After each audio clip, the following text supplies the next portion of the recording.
उमरगा तालुक्यातील सुंदरवाडी गावात शेतरस्त्यावरून वाद इतका पेटलाय की सख्ख्या चुलत भावांमध्ये संघर्ष उभा राहिलाय। तहसीलदारांच्या आदेशानंतर रस्ता मोकळा झाला खरा, पण शेतात जाण्याचा मार्ग बंद। परिणामी उभं पीक डोळ्यासमोर सुकतंय। काय आहे नेमकं प्रकरण, पाहूया हा ग्राउंड रिपोर्ट। साहेबापुढे त्याने माझे पप्पाचे पाय तोडून म्हणलेले माझ्याकडे व्हिडिओ फुटेज आहेत। म्हणजे कुठवर सण तहसीलदार साहेबापुढे धमकी देते त्यांनी। म्हणजे चाललंय नेमकं काय, सहन करायची एक क्षमता असते माणसामध्ये। तुम्हाला जाणून बुजून माझं शेत विकायलाच लावायचं असेल, दुसऱ्याला तरी हे करू द्या, मला विकू द्या, वाट तर द्या का कडकून। वाट असल्याशिवाय शेत घेणार आहे कोण?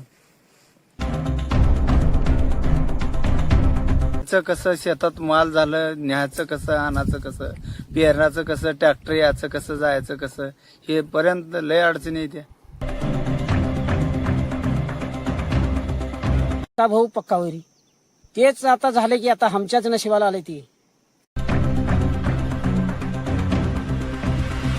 भावाला रस्ता देत नाही म्हणल्यावर आता काय इलाज आहे सांगा मला। उमरगा तालुक्यातील सुंदरवाडी येथे आदिनाथ चव्हाण आणि राहुल चव्हाण या चुलत भावांनी शेती कसण्यासाठी आणि ये जा करण्यासाठी शेतरस्ता मिळावा म्हणून तहसीलदारांकडे अर्ज केला होता। या प्रकरणात अनेक सुनावण्या झाल्यानंतर अखेर 9 सप्टेंबर 2025 रोजी उमरगा तहसीलदारांनी जवळपास 8 फूट रुंदीचा रस्ता मोकळा करून देण्याचा आदेश दिला। मात्र गैर अर्जदार सुनील जगन्नाथ चव्हाण आणि जगन्नाथ चव्हाण यांनी या रस्त्यावरून जाण्यास विरोध करत अर्जदारांना अडवणूक केल्याचा गंभीर आरोप करण्यात येतोय। एवढंच नाही तर धमक्या देण्याचाही आरोप करण्यात आलाय। मी राहुल मगर चव्हाण, राहणार सुंदरवाडी, तालुका उमरगा, जिल्हा धाराशिव। आपला 5 एकर 2 गुंठे जमीन आहे टोटल। कोणाच्या नावे?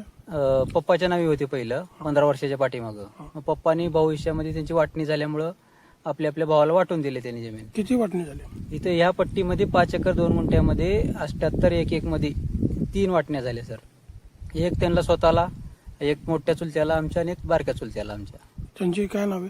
ते जगन्नाथ विठ्ठल चव्हाण आणि मोठ्या चुलत्याचं जनार्दन विठ्ठल चव्हाण। तर सध्या मला यायला जायला वाट नव्हती। मी तहसीलला अर्ज केलो 2023 मध्ये। सुनावणी झाल्या, सुनावलेल्या त्यांनी एकच, त्यांचे वडीलच फक्त उपलब्ध झाले। ज्याच्या शेतावर नावावर जमीन आहे ते उपलब्ध झालेच नाही तिथं सुनावणीला एका पण। त्याच्यामुळे तहसीलदारने आदेश काढले 10-15 सुनावणीमध्ये। आदेश काढून रस्ता मला उपलब्ध करून दिले त्यांनी। मोजणी करायचा आदेश दिले होते मला, मोजणी करून रस्ता उपलब्ध आम्ही करून देतो असं बोलल्यामुळे आम्ही मोजणी करून घेतलो हद्दी गुन्हा। पहिल्या 15 तारखेला मोजणी आली करायला, तर त्यांनी मोजणी अडवले। आमचं कोर्टात दाखल आहे हे आहे म्हणून मोजणी अडवले। सुनील जगन्नाथ चव्हाणनी अडवले। पंचनामा झालेला सहित माझ्याकडे कॉपी आहे, त्याच्या सही सगट, भूमी अभिलेखाच्या साहेबाची सहित सही आहे माझ्या याच्यावर। मग आता परत मोजणी केलो, पण दुसऱ्या 15 तारखेला परत मोजणी करून रस्ता त्यांनी उपलब्ध करून दिले। मोजणीचं दाखवल्यानंतर त्यांनी रस्ता मला उपलब्ध करून दिले। तर त्याने आता रस्ता झाला माझा 20 तारखेला। 20 तारखेला मुदत द्या आम्हाला, स्टे आणता हे आणता असं बोलले त्यांनी। तरी पण आमचा रस्ता खुला झाल्यानंतर त्यांनी 25 तारखेला स्टे आणले। म्हणजे रस्ता खुल्या होण्याच्या आधी स्टे आणला तर मान्य होता, पण त्यांनी SDO कडे अपील करणार, ते डायरेक्ट दिवाणी न्यायालयामध्ये अपील केले। तहसीलदारांनी रस्ता तुम्हाला उपलब्ध करून दिला? हा, पोलीस बंदोबस्त सगळं उपलब्ध करून दिला। तरी पण आम्हाला त्यांनी त्या रस्त्याने, ते पाईपलाईन आहे मध्ये, पाईपलाईन त्यांना मी काढून देतो, नवीन करून देतो म्हणलं, तरी पण त्यांनी मान्य करायला नाहीत। माझा ऊस वाळून गेला अक्षरशः। करायचं काय आम्ही सर? मला कुठल्याच गोष्टीने त्यांनी सुख लागू देत नाहीत। मोजणी करून घ्या जमिनीची म्हणलं तरी पण मोजणी करायला तयार नाहीत, करत नाही म्हणते। तुला करायचं असले तर तू मोजणी कर। म्हणजे करायचं काय? म्हणजे त्यांनी सहमती दिल्याशिवाय मोजणी होत नाही जमिनीची। म्हणजे अतिक्रमण कोण कोणाकडे कळल ते रस्ता सोडून मोजू यांची जमीन।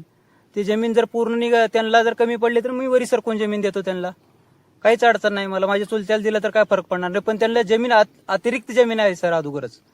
मग त्यांनी मोजून घ्यायला तयार नाहीत। नेमकं चाललंय काय सर? लुस्कान सांगायचंच नाही सर। मी एवढा परिस्थिती, आता मी शेवटला आता आत्मदहनाचा इशारा देणार तहसीलला। मी लय वैतागून गेलोय सर। माझा अजून एक भाऊ आहे, त्याला पण हाल तेच। म्हणजे दोघाला रस्ता नाही, एकटा जर शेतकरी रोडला टच असला तर ते रस्ता द्यायला पाहिजे का नाही पाठीमाग भविष्य म्हणल्यावर? दिलंय त्या पण रस्त्यानं जाऊ देत नाही। प्रत्येक गोष्टीला दंडमशाही दादागिरी कुठवर सहन करायची सर? माझ्या वडिलांनी, हो मोठे असून माझ्या वडिलांनी पाया पडले त्यांच्या। माझ्या वडिलांनी त्यांच्या पाया पडले, जो असं करू नको, माझा भाऊ आहेस तू। त्याला मंडळाधिकारी पुढे बोललेत, त्या मंडळाधिकाऱ्याला साहेब तुम्ही जबाब विचारू शकता। तहसीलदार साहेबापुढे त्याने माझे पप्पाचे पाय तोडून म्हणलेले माझ्याकडे व्हिडिओ फुटेज आहेत। म्हणजे कुठवर सहन कर, तहसीलदार साहेब पुढे धमकी देते त्यांनी. म्हणजे चाललंय नेमकं काय, सहन करायची एक क्षमता असते माणसामध्ये. मी सर त्यांना घ्या म्हणून मी म्हणलं, मला हे क्षेत्र विकतो मी, तुम्हाला घ्या म्हणलं तरी घ्यायला तयार नाहीत. म्हणजे तुम्हाला जाणून बुजून माझं शेत विकायलाच लावायचं असेल, दुसऱ्याला तरी हे करू द्या, मला विकू द्या, वाट तर द्या का कडकून. वाट असल्याशिवाय शेत घेणार आहे कोण, हे पण महत्वाचा विषय आहे ना सर. माझं नाव मगर विठ्ठल चव्हाण. आता आमच्या वाटण्याहून 10 वर्ष झालं, 10-15 वर्ष झालं. मग माझ्या नावावर होती जमीन. ते माझ्या नावावर असताना जगन्नाथ विठ्ठल चव्हाणला 60 गुंठे आणि जनार्दन विठ्ठल चव्हाणला 60 गुंठे आणि मला 82 गुंठे इथं ह्या 5 एकर 2 गुंठ्यामध्ये जमीन राहिली. पण आम्ही ये जा करत होतो त्या बांधाऱ्यानं. पुन्हाचे बिल्डिंगचे आरणी पडल्या बघा, त्यावेळेस ते आरण घातलं ते भिवा कांबळ्यानं. ते आरण घातल्यामुळं बांधारा उंच झाला. बांधारा उंच झाल्यामुळं त्या बांधाऱ्यावरून गाडी येणं गेली. आम्ही इथे काय ऊस बीस नव्हता पहिलं आणि कोरडबई होती. कुणीकडनं बी यायचं जायचं, तेवढं ह्याच्यापर्यंत एक पीक घेऊन जायचं असं होतं. आता ऊसाचं क्षेत्र केल्यामुळं का आम्हाला इथे येण्या जाण्याला म्हणा, नांगूरपाळीला म्हणा, कशाला तर म्हणा, गवत घेऊन जायचं म्हणा, अगर ऊस घेऊन जायचं म्हणा, अशाला आम्हाला ते रस्ता पाहिजे. त्याच्यासाठी रस्ता मागायला गेलं तर हिनं म्हणलं इथं रस्ताच नाही. मग म्हणलं आम्ही तहसीलदारला अर्ज दिलं, तुम्ही कायद्याने घ्या म्हणला. कायद्याने घ्यायला गेलो, तिकडं तहसीलदारला अर्ज दिलो. तहसीलदारने सांगितले, तिथं बी 2-3 सुनावण्या झाल्या आणि त्याच्यानंतर डायरेक्ट त्यांनी आले, हद्दी खुना करावं लागतंय म्हणले. हद्दी खुना केले. हद्दी खुना करून मग पुन्हा तहसीलदारने येऊन रस्ता करून दिले. रस्ता करून दिल्यावर मग मध्ये 2 चुट्टी आहे ती पाण्याची वाटत येऊ लागली. त्यांचं पाणी चालू होतं. मी म्हणलं माझ्या भावाचा आहे, कशाला मोडता, काढून घ्याईल, नाहीतर कल्ला काढून द्याईल त्यांना. मोडू नका म्हणलो. मोडू नका म्हणल्यावर का ते तसंच राहिले 2 चुट्टे. मग आता आम्ही तिथून येताना का तुम्ही त्या रस्त्याने याचं नाही करायचं नाही, ते चुट्टी का काढणं वाटतले, दमदाटी देते, या तुम्हाला बघतो करतो म्हणते. याचं आमच्या भावाचं चालू आहे. आमचं ऊस बघा ते कसं झालंय. ते काय येण्या शकत नाही. आतापर्यंत हिरवं होतं, आता सध्या वाळून चाललंय. हिरीत पाणी आहे, सगळं आहे, पण ऊस अशा पद्धतीने वाळून गेलाय हुब्यानं. जगाचं कसं जगून आता फक्त का करायचं माहिती आहे का, आता भीड तर तुटना गेल्या भावाची, त्याच्यासाठी आत्महत्याच करावं लागते. का भाऊ पक्का वैरी, तेच आता झालं की आता आमच्याच नशिबाला आले. ती मोठ्या कष्टाने उभं केलेलं पीक रस्त्याअभावी सुकतंय. आता काय करावं काहीच कळत नाही. सख्खा भाऊच वैरी झालाय असं मत व्यक्त केलंय. तहसीलदारांच्या आदेशानंतर रस्ता मोकळा झाला असतानाही संबंधित प्रकरणावर न्यायालयातून स्थगिती आणण्यात आली आहे. त्यामुळे शेतकऱ्यांना शेतात पोहोचणं कठीण झालं असून पाण्याअभावी पीक नष्ट होत आहेत. या आर्थिक फटक्यामुळे शेतकरी मानसिकदृष्ट्या खचले असून आत्मदहनासारख्या टोकाच्या विचारापर्यंत पोहोचल्याचं त्यांनी सांगितलंय. काय वाटेला अडवाचं, वाटेला जाऊ द्यायचं नाही, मारतो तोडतो, काय बी मनाचं अडवाचं. हे कसं करायचं, याचा विषय जरा गंभीरपणे घ्यावा लागणार आहे. माल न्यायचं कसं, शेतात माल झालं न्यायचं कसं, आणायचं कसं, पेरण्याचं कसं, ट्रॅक्टर याचं कसं, जायचं कसं, हे पर्यंत लय अडचणी येत्या. ही वाटणी झाली व वाटणी होऊन 15 वर्ष झालं.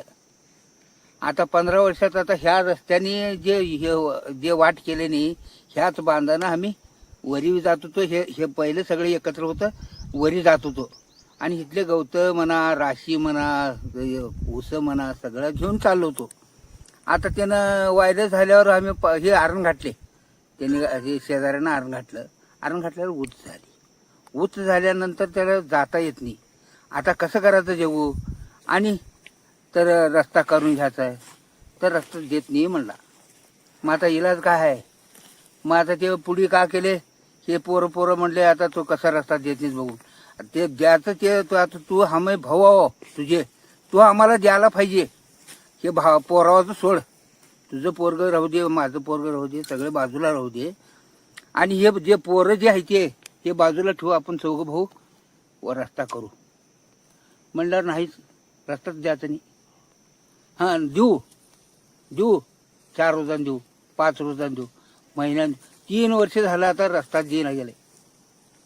तहसीलदारनं दिला, त्याच्यातून बी जाऊ देणं गेले. आता रस्ता देत नाही म्हणल्यावर पक्का वैरी झाला की आता काय, सख्या भावाला रस्ता देत नाही म्हणल्यावर आता काय इलाज आहे सांगा मला. आणि आम्ही आहोत रानटी, काय आम्ही शेती हा केलेला आम्हाला माहिती आहे, कुठून रस्ता होता आणि कुठून बांधारा आहे हे आम्हाला माहिती आहे.